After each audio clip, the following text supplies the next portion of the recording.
Xin chào các bạn, hôm nay là một video mà có rất là nhiều bạn hỏi mình cách làm như thế nào ha. Đó là video mà về những chú mèo meo meo meo chẳng hạn, và một số hoạt cảnh liên quan tới chú mèo chẳng hạn. Nếu như các bạn mà có xem ở trên YouTube hoặc là TikTok á, thì gần đây những video dạng như thế này á, thu hút lượt view rất là nhiều. Ví dụ như các bạn có thể search một số từ khóa, ví dụ như meo meo meo đi, thì các bạn sẽ thấy một số video như thế này, dạng như thế này nè. Là những video mà kiểu giống như là một chú mèo rồi trải qua những hành trình gì đấy rồi sau đó chú mèo sẽ trở nên mạnh mẽ hơn, hoặc là chú mèo sẽ trở nên là kiên cường hơn đấy. Thì nó là những cái dạng video như thế này rất là đơn giản thôi, tức là tạo những hình ảnh của một chú mèo và trải qua những hành trình của chú mèo đó kèm với phần nhạc ha. Các bạn có thể thấy là video như thế này á, ở trong 1 tháng trước thôi nó đã thu hút được 1,5 triệu view.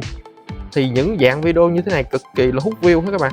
Một video như thế này ở dưới này các bạn có thể thấy nè, ví dụ như mèo cha mà tấn công với lại con cá mập đi, sau đó thì bị thương, rồi sau đó thì mèo con đứng lên rồi lại tấn công con cá mập này chẳng hạn. Thì đó là một dạng video mà cực kỳ là dễ làm, và có rất là nhiều bạn hỏi mình là cách làm video dạng như thế này sẽ làm như thế nào. Ví dụ như video này đi, trong vòng 4 tháng thì nó đã được 5,3 triệu view ha, hút view rất là nhiều các bạn. Video này 4 tháng được 5 triệu view ha, video này 1 tháng được 6,2 triệu view. Những video mà dạng như thế này á, hút view rất là nhiều và nó đang lên xu hướng rất là dễ dàng. Thì chúng ta sẽ làm như thế nào đây? Hôm nay á, mình sẽ chỉ cho các bạn các cách từ A tới Z luôn để làm một dạng video như thế này, và một dạng khác giống như video như thế này nhưng mà nó còn hay hơn video như thế này nữa. Thì các bạn hãy xem hết video này ha. Chúng ta sẽ làm từng bước như thế nào để ra được một video thậm chí là còn hay hơn như thế này nữa. Thì nếu như đây lần đầu tiên các bạn đến với website của mình á, thì các bạn hãy cho mình một like, một subscribe nhé. Kênh của mình thì chuyên chia sẻ các kiến thức về AI và ứng dụng nó vào thực tế như thế nào, sử dụng nó vào các công việc như thế nào, ứng dụng nó vào việc kiếm tiền online như thế nào. Thì các bạn hãy cho mình một like, một subscribe nhé. Cảm ơn các bạn nhiều. Bây giờ chúng ta sẽ bắt đầu sử dụng các công cụ AI để làm ra một video hoàn chỉnh như thế này ha. Thì đầu tiên á, khi mà chúng ta làm bất kỳ cái gì thì chúng ta sẽ cần có một kịch bản trước. Đầu tiên mình sẽ sử dụng ChatGPT để mình làm kịch bản cho video như thế này. Thì để tốt nhất á, chúng ta sẽ sử dụng ChatGPT để chúng ta tạo hình ảnh ở ngay trực tiếp ở trong luồng ảnh của ChatGPT luôn. Thì các bạn hãy nên có một tài khoản ChatGPT Plus ha. Thì chúng ta có thể vừa tạo những phần mô tả như thế này, chúng ta vừa có thể tạo hình ảnh. Giả sử như các bạn mà không có tài khoản ChatGPT Plus á, tại vì nó cũng khá là cao á, 20 đô một tháng, thì nếu như các bạn không có tài khoản ChatGPT Plus thì các bạn có thể sử dụng ChatGPT bản bình thường để chúng ta tạo một kịch bản như thế này. Sau đó chúng ta sẽ sử dụng Copilot Image để chúng ta tạo những hình ảnh. Nhưng mà nhược điểm ở trong Copilot Image á, khi mà chúng ta tạo hình ảnh á, là nó chỉ tạo được hình ảnh cho chúng ta theo tỷ lệ 1:1 thôi, tức là nó không có theo được tỷ lệ giống như 16:9 hoặc là tỷ lệ 9:16 giống như sử dụng cho điện thoại hoặc là sử dụng cho máy tính. Thì nó bị một nhược điểm khá lớn như vậy. Đó là các bạn có thể cân nhắc ha. Các bạn xem một số video mà họ làm á, có những video mà dạng mà hình vuông như thế này nè, nó không có tỷ lệ hình ảnh gì á, tức là họ đang sử dụng ở trong Copilot Image á, để họ tạo ra những video như thế này ha. Sử dụng những công cụ miễn phí thôi là đã tạo ra được những video này rồi. Còn mình có thể sử dụng ở trong Copilot Image, mình có thể sử dụng trình tạo ảnh ở trong ChatGPT Plus luôn ha. Ok, mình sẽ tạo ra một kịch bản trước. Ví dụ như ở đây mình sẽ yêu cầu nó là hãy tạo cho mình một cái series room liên tục mô tả hành trình trở thành một phi hành gia của một chú mèo từ thời khổ sở cơ cực đi. Mình muốn làm một cái dạng này, mình không muốn làm cái dạng mà đánh đấm như thế này nữa. Rồi mình yêu cầu nó là room là các cảnh liên tục một video ha, thật là chi tiết vào. Thì trong đây ChatGPT sẽ viết cho mình các phân cảnh của một video này. Ví dụ như cảnh đầu tiên là xuất phát ở từ đường phố, ví dụ như một chú mèo hoang gầy gò, lông xám xịt ha, đang ngồi trên vỉa hè đó, đông đúc quanh đó thì có nhiều người đi lại chẳng hạn. Chú mèo này luôn có một cái ước mơ là trở thành một phi hành gia ha. Chú mèo này thì len lỏi vào trong một cái thư viện nhỏ, nó tìm được một cái cuốn sách minh họa về không gian, về phi hành gia, và nó rất là chăm chú đọc và nó mong muốn trở thành một phi hành gia như vậy trong tương lai. Để mà biến ước mơ của nó thành sự thật á, thì con mèo này luôn luôn là luyện tập không ngừng ha, ở trong một cái căn phòng rất là bình thường thôi. Nó sử dụng những cái đồ mũ bảo hiểm nè, đồ chơi mô phỏng trên đầu nè, quyết tâm trở thành một phi hành gia ha. Rồi sau đó nó đứng trước một cái tàu vũ trụ tự chế của nó từ những vật liệu phế thải thôi. Thì nó nhảy vào và nhấn nút thì con tàu này nó bị thất bại ha và tan vỡ, thì con mèo nó đứng dậy nhưng mà nó vẫn quyết tâm nó làm lại những lần đó ha. Rồi sau đó thì có một cái đoạn video mà quay lại cái quá trình luyện tập của chú mèo này nó được viral ha, và có một nhân viên của tổ chức NASA đến và trao cho chú mèo đó một cơ hội để trở thành một phi hành gia thật. Thì lúc này chú mèo mới vui sướng ngạc nhiên và nó bắt đầu huấn luyện chuyên nghiệp ở trong một trung tâm huấn luyện không gian hiện đại ha. Nó tập làm quen với các thiết bị hiện đại và nó hòa nhập với các đồng đội khác để mà chuẩn bị cho một chuyến phi hành ra ngoài vũ trụ thực tế ha. Những cảnh tiếp theo là những cảnh mà chú mèo này nè đứng ở trên cái khoang tàu của một cái tàu vũ trụ thật sự ha, rồi mặc bộ đồ phi hành gia nè, có mũ bảo hiểm nè ha. Nó cảm thấy rất là tự tin ha, và nó cảm thấy rất là tự hào khi mà có thể trở thành một phi hành gia như vậy.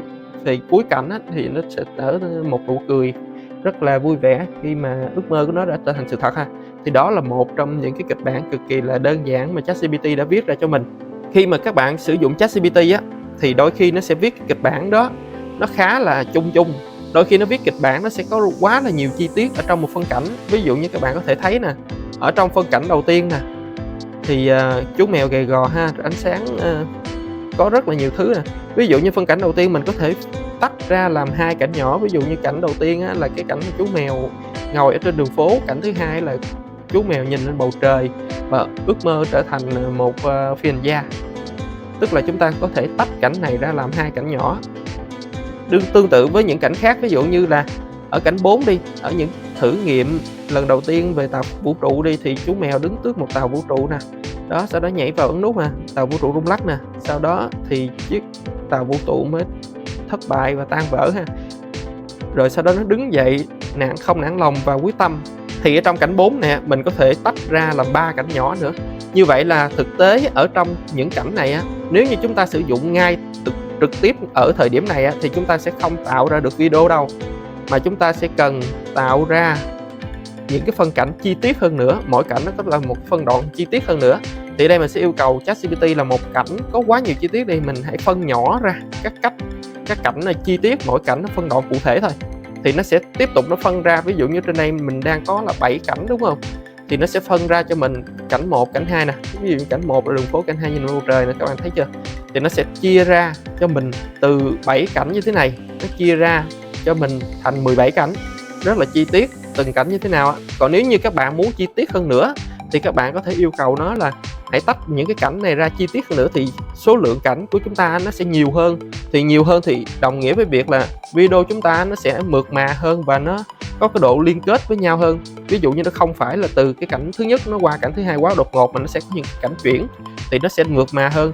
Nhưng mà bù lại thì thời gian làm chúng ta sẽ lâu hơn, tại vì chúng ta sẽ cần phải tạo nhiều hình ảnh hơn, tạo nhiều video hơn, thì thời gian nó sẽ lâu hơn ha. Các bạn có thể cân nhắc làm như thế nào. Ví dụ như từ 17 cảnh này á, mình sẽ bắt đầu tạo hình ảnh trực tiếp ở trong ChatGPT 4o này luôn. Còn giống như hồi nãy mình nói á, nếu như các bạn chưa có tài khoản ChatGPT Plus á, thì từ những cảnh này, ví dụ như ở những cảnh này đi, các bạn có thể copy những nội dung này vào trong Copilot Image thì để chúng ta tạo ha. Thì trong Copilot Image này nó có thể đọc được những nội dung bằng tiếng Việt, thì các bạn chỉ cần đưa những nội dung tiếng Việt vào đây thôi thì nó sẽ tạo ra cho chúng ta ha. Đây thì những hình ảnh như thế này, chất lượng hình ảnh thì nó cũng tương đồng với lại trong ChatGPT Plus thôi, nhưng mà chỉ là tỷ lệ hình ảnh thì nó chỉ tạo hình ảnh là được 1:1 thôi ha. Ví dụ như thế này nha. Đó. Rồi mình sẽ tạo hình ảnh ở trong ChatGPT Plus. Thì mình sẽ yêu cầu nó là tạo hình ảnh dạng như là nhân hóa. Nhân hóa tức là một chú mèo có tay chân và đứng được như con người á. Thì đây là một cụm từ khi mà các bạn muốn sử dụng ChatGPT Plus hoặc là bất kỳ một cái công cụ AI hình ảnh nào, các bạn muốn tạo hình ảnh nhân vật đó kiểu chuyển động giống như những nhân vật ở trong những phim hoạt hình á, thì hãy dùng cái từ nhân hóa này ha. Mình muốn nó là tạo hình ảnh chú mèo xuyên suốt trong cái luồng ảnh này luôn, tỷ lệ 16:9, bắt đầu từ cảnh đầu tới cảnh cuối luôn. Thì ChatGPT Plus á, sẽ bắt đầu tạo cho mình cái cảnh hình đầu tiên như thế này. Nó hỏi mình là đã ok chưa, thì nó sẽ tạo hình tiếp theo. Rồi mình sẽ bấm, mình sẽ trả lời là ok ha, tạo tất cả các hình.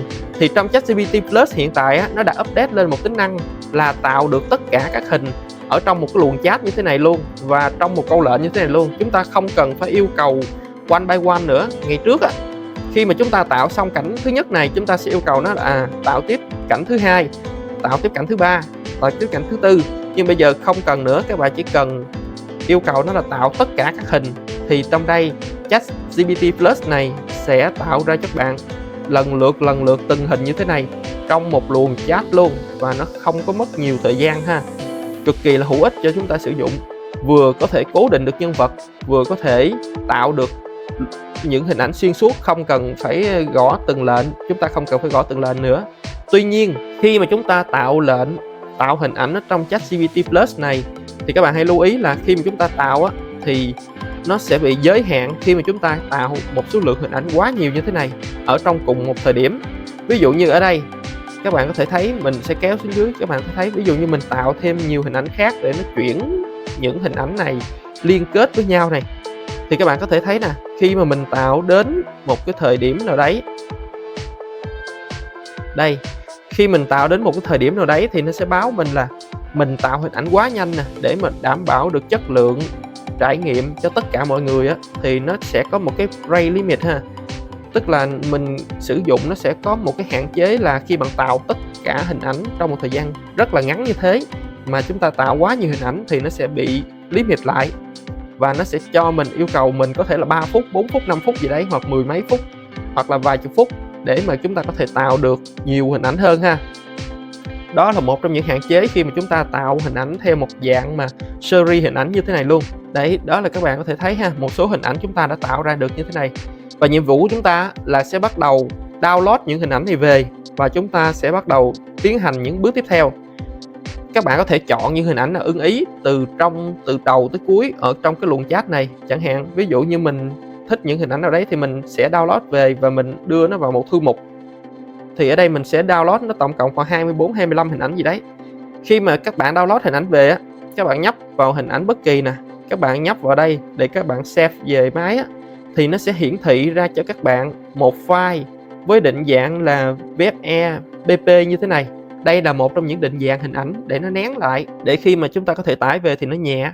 Tuy nhiên á, thì định dạng hình ảnh này khi mà các bạn đưa vào trong các công cụ để chúng ta có thể edit video, ví dụ như CapCut, hoặc là tạo những cái video từ hình ảnh á, thì nó sẽ không thể nào đọc được cái đuôi WebE-BP này, mà các bạn phải qua một bước tiếp theo là các bạn sẽ chuyển cái đuôi WebE-BP này trở thành cái đuôi JPEG, tức là đuôi JPG hoặc là đuôi PNG ha, thì chúng ta mới có thể sử dụng được. Đó là một trong những nhược điểm mà khi chúng ta tạo hình ảnh ở trong ChatGPT Plus này. Để mà chuyển được cái đuôi đó như thế nào thì các bạn lên Google, các bạn search một từ khóa rất đơn giản, tức là WebE-BP to PNG hoặc là to JPEG gì đấy, enter một cái thì nó sẽ ra một số trang web cho chúng ta, và chúng ta có thể click vào bất kỳ một trang web nào chúng ta có thể sử dụng cũng được. Ví dụ như các bạn có thể click vào trang web này ha, và các bạn có thể đưa vào đây những hình ảnh nào mà các bạn cần phải convert sang á, thì các bạn cứ đưa vào đây tất cả mọi thứ ha. Ví dụ như mình đưa một lúc tất cả hình ảnh của mình vào đây, nó khoảng 24-25 hình ảnh gì đấy. Sau khi tất cả mọi thứ xong á, thì các bạn bấm nút convert ha, thì nó sẽ chuyển lần lượt từng hình ảnh chúng ta vào đây, và nó sẽ tạo ra cho chúng ta những hình ảnh PNG ha. Nhưng mà khi mà các bạn sử dụng nhiều á, thì nó sẽ bị giới hạn lại ha. Tại vì đây cũng là những công cụ các bạn có thể sử dụng miễn phí, thì nó cũng sẽ cho bạn là giới hạn ở trong một ngày bao nhiêu đấy. Ví dụ như trong đây có một số hình ảnh mình đã tạo ra được này, nó đã convert cho mình xong cái dạng PNG này, mình có thể bấm vào đây để mình download về. Một số hình ảnh mà nó chưa cho mình tạo á, thì nó đã báo cho mình là mình đã tạo quá nhiều job ở trong một lúc nè. Đó, mình có thể tạo lại một cái thời gian sau, hoặc là mình có thể sang một cái trang web khác để mình tạo tiếp. Nó báo mình là tài khoản mình đã hết cái lượt Reddit để mà conversion cho hôm nay này nè. Đấy, thì các bạn có thể sử dụng rất là nhiều trang web ha. Ví dụ trang web này limit thì các bạn có thể sử dụng trang web thứ hai chẳng hạn. Các bạn nhấp vào đây, các bạn có thể chọn một số hình ảnh vào đây và nó sẽ bắt đầu convert chúng ta tiếp ha. Thì đó là bước thứ hai để chúng ta convert từ WebE-BP sang PNG từ hình ảnh từ trong ChatGPT Plus tạo ra.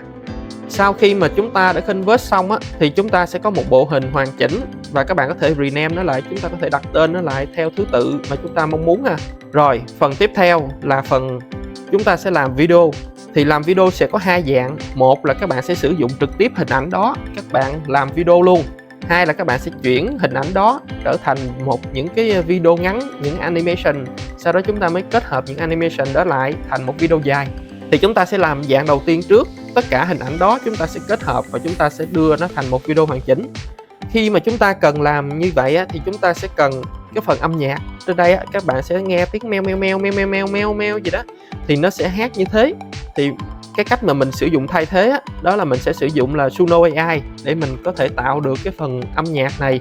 Thì các bạn có thể vào trang Suno AI ha, các bạn nhấp vào đây và trong đây á, chúng ta có thể tạo được phần âm nhạc. Chúng ta cũng có thể sử dụng tiếng meo meo meo meo meo meo meo meo đó được luôn. Chúng ta chỉ cần nhấp vào đây và các bạn vào phần Create, phần Custom nè thì các bạn bật lên ha, và ở đây phần Lyric, ở đây phần Style Music và phần đặt title ha. Thì chúng ta lại tiếp tục vào trong ChatGPT để chúng ta yêu cầu nó tạo ra một cái bài nhạc mà gồm meo meo meo meo này. Thì các bạn có thể yêu cầu nó, ChatGPT ví dụ như bạn yêu cầu nó là tạo một bài nhạc,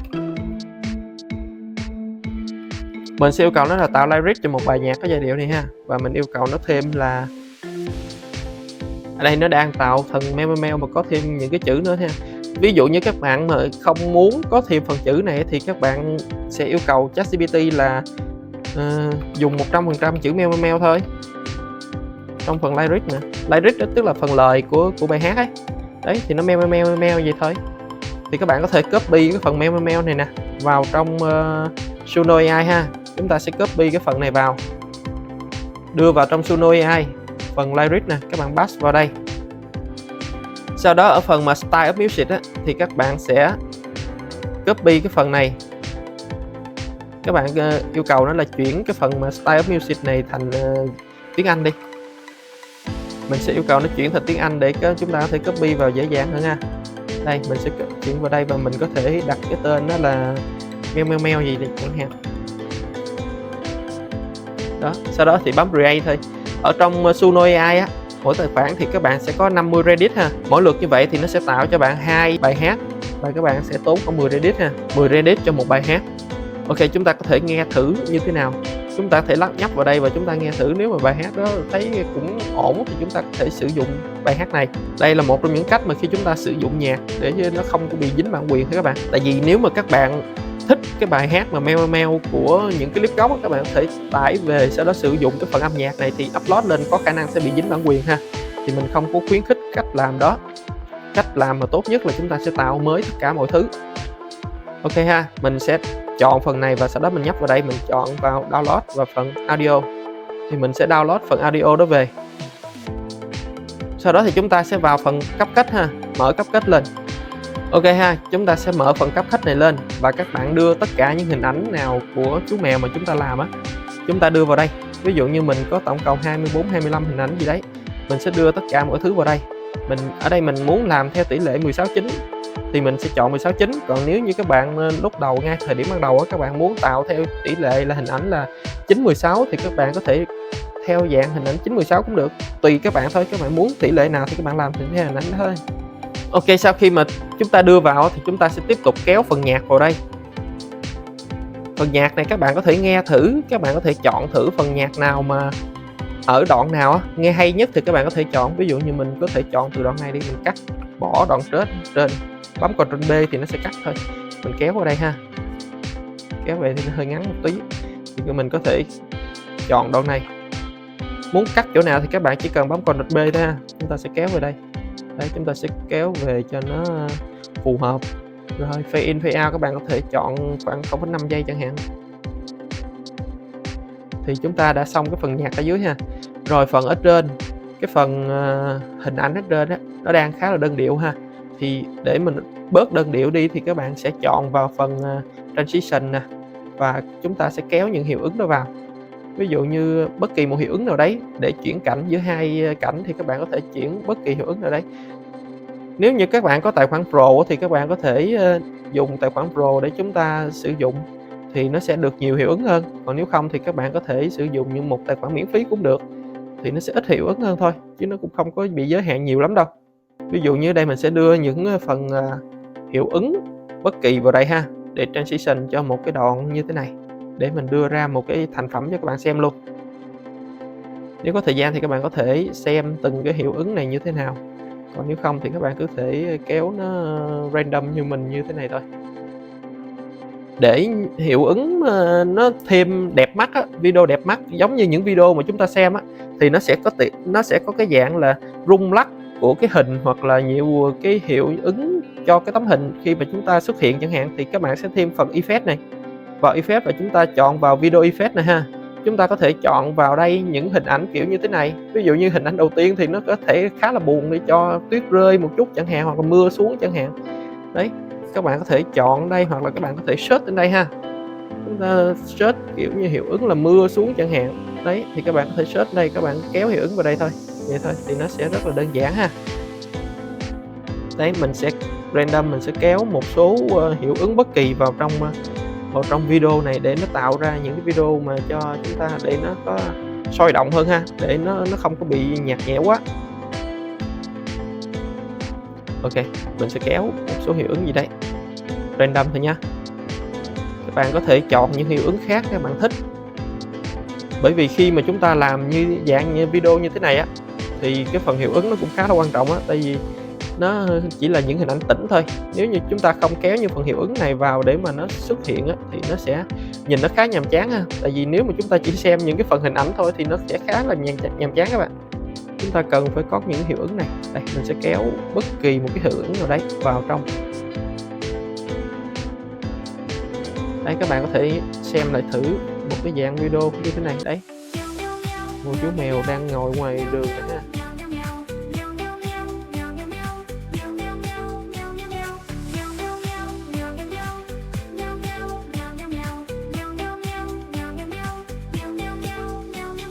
Chú chạy vào trong chỗ thư viện á, để trú mưa chẳng hạn, và sau đó chú phát hiện ra một cái cuốn sách. Đấy, thì các bạn có thể chọn những hiệu ứng khác ha, thì nó sẽ giảm cái độ rung lắc này hơn. Đó, chú sẽ phát hiện ra những cái cuốn sách, rồi sau đó cuốn sách này là cuốn sách về phi hành gia ha, và chú rất là mong muốn trở thành một phi hành gia ha. Chú tưởng tượng là trở thành một phi hành gia này chẳng hạn. Đấy, các bạn có thể chọn những hiệu ứng khác ha. Thì hiệu ứng này mình chọn đây thì nó hơi rung lắc nhiều quá. Đấy, chú hàng ngày chú cứ mơ ước trở thành một phi hành gia chẳng hạn.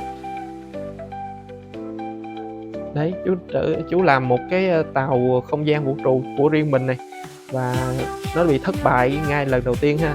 Nhưng mà sau đó thì cái đoạn video mà quay chú viral và người ta tìm thấy chú ha, chú cũng cảm thấy khá là hồi hộp khi mà bước vào phòng tập ha. Đấy, chú khá là cảm thấy hồi hộp nhưng mà cũng tràn đầy hy vọng ha. Chú mặc bộ đồ phi hành gia vào đây á, thì giao lưu với mọi người ha, rất là vui vẻ ha, cảm thấy rất là hạnh phúc ha. Còn đây là cái phòng tập để mà huấn luyện trở thành một phi hành gia chuyên nghiệp trong tương lai ha.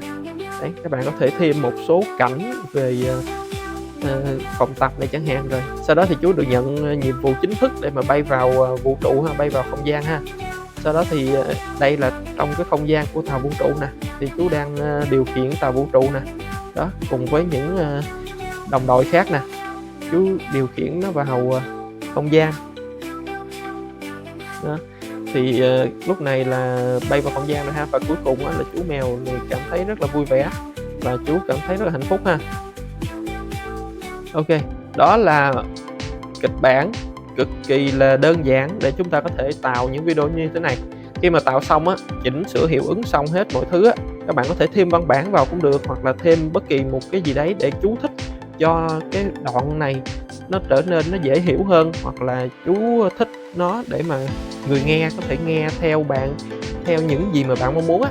Sau đó tất cả mọi thứ xong hết á, thì chúng ta sẽ export ra thôi, và chúng ta sẽ chọn export ra và chúng ta sẽ đặt tên nó lại. Và sau khi mà export ra xong thì chúng ta cứ việc sử dụng để mà đăng lên các kênh YouTube hoặc là TikTok gì đấy của các bạn ha, chúng ta có thể sử dụng được. Rồi cái dạng thứ hai á, nó sẽ phức tạp hơn nhưng mà tạo ra video hay hơn hẳn, đẹp hơn hẳn. Đó là dạng chúng ta sẽ biến những hình ảnh này trở thành những video trước. Tức là chúng ta sẽ không sử dụng những hình ảnh thô này để chúng ta tạo một cái video như thế này, mà chúng ta sẽ sử dụng nó để mà chuyển thành những phân cảnh của video trước. Để mà sử dụng được như vậy thì các bạn có thể sử dụng các công cụ ví dụ như Clean AI nè, hoặc là Luma AI, hoặc là Runway, Gen 2, Gen 3 gì đều được ha. Thì trong đây mình sẽ demo cho các bạn sử dụng ở trong Clean AI. Bởi vì trong Clean AI hiện tại tạo video từ hình ảnh khá là tốt. Câu room các bạn cũng không cần phải viết bằng tiếng Anh và cũng không cần phải viết quá là chi tiết. Các bạn có thể viết bằng tiếng Việt rất là đơn giản. Thứ hai là Clean AI tạo miễn phí và các bạn có thể tạo nhanh hơn Luma AI rất là nhiều. trong Luma AI á, để mà các bạn tạo những hình ảnh như thế này ở trong bản miễn phí á, thì một hình ảnh như thế này nó có thể kéo dài hàng tiếng đồng hồ, nhưng mà trong Curling AI thì các bạn có thể tạo và nó chỉ mất đâu đấy khoảng 5-10 phút thôi thì đã tạo ra một hình ảnh rồi. Tuy là trong Curling AI thì các bạn sử dụng được ít Reddit miễn phí hơn, nhưng mà chúng ta bù lại chúng ta có thể sử dụng được nhiều tài khoản và chúng ta có thể sử dụng nó nhanh hơn. Để tạo những video này á, thì các bạn vào trang web là curlingai.com. Còn cách sử dụng Curling AI này như thế nào thì mình cũng có một video hướng dẫn cách rất là chi tiết, cách đăng ký Curling AI như thế nào, các bạn có thể xem lại video đó đây ha. Rồi chúng ta sẽ vào curlingai.com này, chúng ta sẽ đăng nhập một tài khoản của chúng ta. Khi mà chúng ta đăng nhập một tài khoản thì đến bước này cũng có nhiều bạn hỏi mình là làm sao để mà kéo được cái hình này qua đây được. Thì khi mà các bạn click vào đây các bạn kéo thì nó sẽ không được đâu, mà chúng ta sẽ click vào cái hình mũi tên này nè, các bạn kéo nó như thế này thì mới được ha, chứ chúng ta không phải click trực tiếp từ trong màn hình đâu. Kéo đến đây rồi thì các bạn sẽ vào trong phần AI video, chúng ta sẽ chọn là Image to Video ha. Mục đích chúng ta chọn Image to Video là chúng ta sẽ chuyển những hình ảnh chúng ta trở thành video mà. Tại sao chúng ta không chọn Text to Video? Tại vì nó sẽ không có giữ được những cái gương mặt của nhân vật chú mèo của chúng ta mong muốn.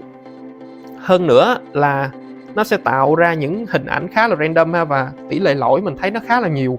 Tại vì khi mà chuyển từ văn bản sang video thì mình thấy là hình ảnh bị biến đổi khá là nhiều, nên chúng ta sẽ không sử dụng Text to Video mà chúng ta sẽ sử dụng là Image to Video. Thì hình ảnh chúng ta đã tạo từ trong Copilot Image hoặc là ChatGPT Plus lúc nãy chúng ta sẽ chọn vào đây. Chúng ta chỉ cần đưa những hình ảnh vào đây thôi. Ví dụ như hình ảnh đầu tiên, chú mèo đang ngồi rất là buồn bã ở trên đường phố, phải không? Các bạn có thể gõ vào đây là chú mèo đang ngồi buồn bã trên đường phố và nhiều người đi qua chẳng hạn. Hoặc các bạn có thể vào phần ChatGPT này, các bạn kéo lên trên ở chỗ mà tạo hình ảnh lúc nãy tạo kịch bản lúc nãy, các bạn có thể xem lại phần kịch bản như thế này. Hoặc các bạn có thể kéo đây ha, các bạn có thể xem phần kịch bản như thế này. Đó. Ở đây là kịch bản của mình nè, về những chú mèo nè, thì mình có thể copy lại. Ví dụ chú mèo gầy gù nè, xe cộ người quan lại nè, ánh đèn này xuống nè. Mình sẽ copy phần nội dung của phân cảnh đó vào từ ChatGPT 4o này, mình copy vào trong Curling AI này. Ở dưới này phần setting nè, thì phần sáng tạo hay là phần liên quan tới room nhiều hơn, các bạn cứ để phần cân bằng ở giữa ha. Đừng có để phần sáng tạo nhiều quá thì nó sẽ không theo room, còn đưa theo room thì nó lại không biến đổi nhân vật, thì nó sẽ không có phía nào đẹp hết Ở trong này phần negative room là một phần cực kỳ hay ha. Khi mà các bạn list vào đây thì các bạn sẽ đưa những từ nào mà nó không mong muốn để mà biến đổi nhân vật. Thì đầu tiên, cái chữ đầu tiên chắc chắn mà phải để vào đó là chữ mod.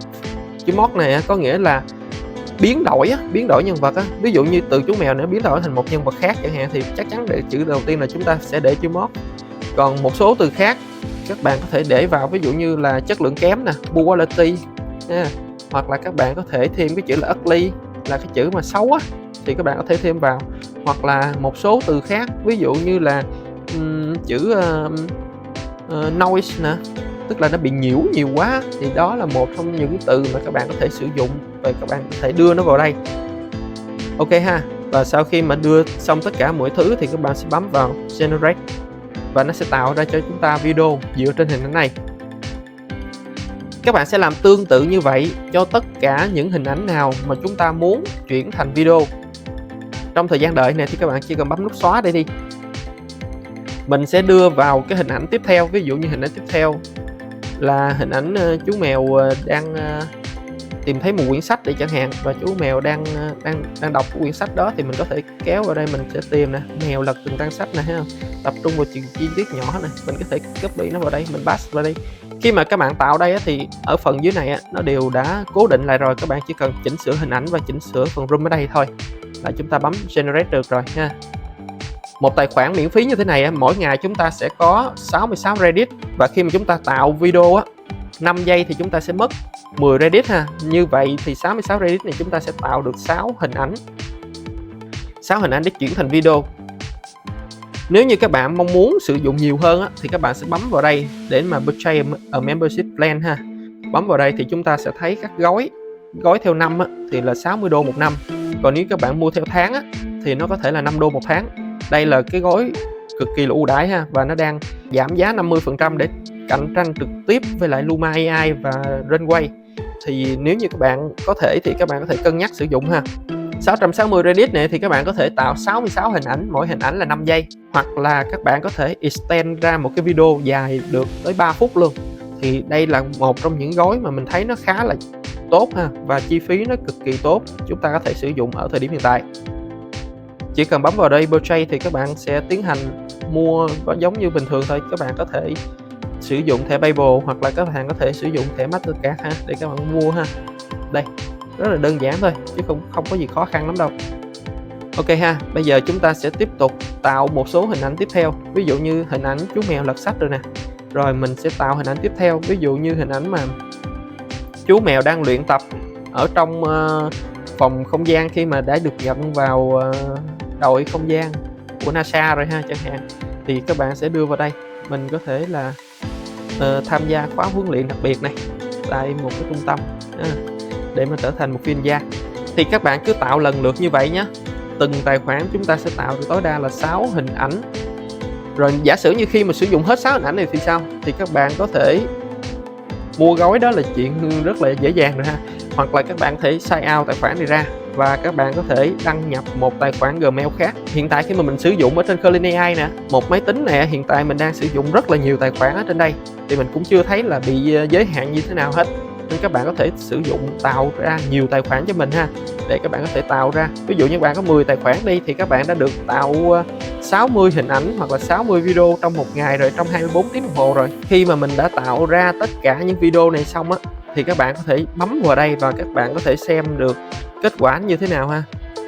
Nó sẽ rất là sống động và nó hơn hẳn việc mà chúng ta tạo video từ những hình ảnh như cách đầu tiên mà chúng ta làm. Đương nhiên rồi, tại vì đây là những cái chuyển động của nhân vật và chúng ta đã áp dụng AI vào đây đưa ra chuyển động nhân vật. Thì nếu như các bạn sử dụng như thế này á, các bạn có thể tạo những video đẹp hơn hẳn và chất lượng hơn hẳn so với những video này. Bởi vì á, những video này chỉ đơn thuần là việc chuyển đổi các hình ảnh này sang hình ảnh khác thôi để tạo thành video thôi. Nó không có chuyển đổi trực tiếp từ những hình ảnh đó trở thành video ngắn ngắn ở trong đó rồi sau đó mới kết hợp lại, thì nhìn nó sẽ không có hay đâu. Và chúng ta làm ở trong đây thì nó sẽ rất là hữu ích ha, và nó sẽ tạo ra cái hiệu ứng đẹp mắt hơn rất là nhiều. Các bạn có thể thấy nè, nó rất là thực ha. Curly AI hiện tại chúng ta có thể sử dụng miễn phí, Luma AI cũng thể sử dụng miễn phí, ChatGPT cũng sử dụng miễn phí. Nếu như chúng ta tạo hình ảnh ở trong Copilot Image thì nó cũng sử dụng miễn phí. Suno AI hiện tại cũng miễn phí, thì tất cả mọi thứ đều miễn phí, thì các bạn còn chần chờ gì nữa mà không bắt đầu ha. Ok, chúng ta sau khi mà chúng ta tạo được tất cả mọi thứ như thế này á, thì các bạn bấm vào từng video như thế này, các bạn sẽ download về. Và chúng ta phải chấp nhận là video tạo từ tài khoản miễn phí thì phải có cái logo của Curly AI ha. Nếu mà muốn bỏ logo thì các bạn phải mua một gói của Curly AI ha. Rồi ok, sau khi mà mình có được tất cả những video này rồi á, thì mình cũng sẽ mở cấp khách lên. Mình sẽ mở một cái project mới ha. Mình sẽ đưa phần âm nhạc này vào và mình sẽ đưa phần chuyển đổi thành video nhỏ trong Curly AI vào đây vào. Mình sẽ đưa vào đây tất cả mọi thứ ha. Ok, các bạn có thể điều chỉnh lại phần âm nhạc như thế nào đấy cho nó phù hợp với video của chúng ta, để chúng ta lấy được những cái đoạn cao trào, những đoạn hay. Mình có thể mình lấy đoạn này đi. Mình cũng sẽ cho fade in fade out 0,5 giây ha. Bản thân những cái hình ảnh đã được chuyển thành video rồi, nên bây giờ chúng ta sẽ không cần phải sử dụng nhiều cái effect nữa để mà biến đổi hình ảnh để cho người xem á, họ đỡ chán. Tại vì bây giờ hình ảnh chúng ta đã chuyển thành video rồi, nên việc mà edit ở trong CapCut á, cực kỳ là nhẹ nhàng các bạn. Các bạn có thể thậm chí là các bạn có thể đưa như thế này và các bạn đã đưa thành một cái video hoàn chỉnh rồi. Nếu như các bạn muốn thêm những cái phần mà transition á, những cái phần mà hiệu ứng giữa các cảnh này như thế nào thì các bạn có thể đưa vào đây. Còn nếu không thì các bạn có thể sử dụng trực tiếp những hình ảnh này, rất là đơn giản thôi. Đây là cách mà những cái kênh khác họ đang sử dụng để mà họ tạo ra những video triệu view giống như lúc nãy mà chúng ta xem ở trên phần đầu ha. Đấy, chúng ta có thể xem thử cái phần demo như thế nào ha. Sau khi tất cả mọi thứ ok hết thì chúng ta sẽ bấm vào Export, chọn Export ra. Mình sẽ export ra rồi sau khi mà tất cả mọi thứ xong chúng ta chỉ cần sử dụng nó và chúng ta đưa vào YouTube hoặc là TikTok để mà bắt đầu kiếm view, và bắt đầu chúng ta có thể xây kênh, hoặc là các bạn có thể dùng để bán những sản phẩm của bạn gì đấy. Ví dụ như bán sản phẩm cho vật nuôi, các bạn có thể bán sản phẩm cho mèo, hoặc là các dịch vụ mà chăm sóc mèo hoặc chăm sóc thú cưng chẳng hạn, thì các bạn có thể làm những video kiểu này cũng được. Đó cũng là một cái ý hay mà, cũng là một ý mà, kiểu như là, sáng tạo để chúng ta có thể sử dụng ha.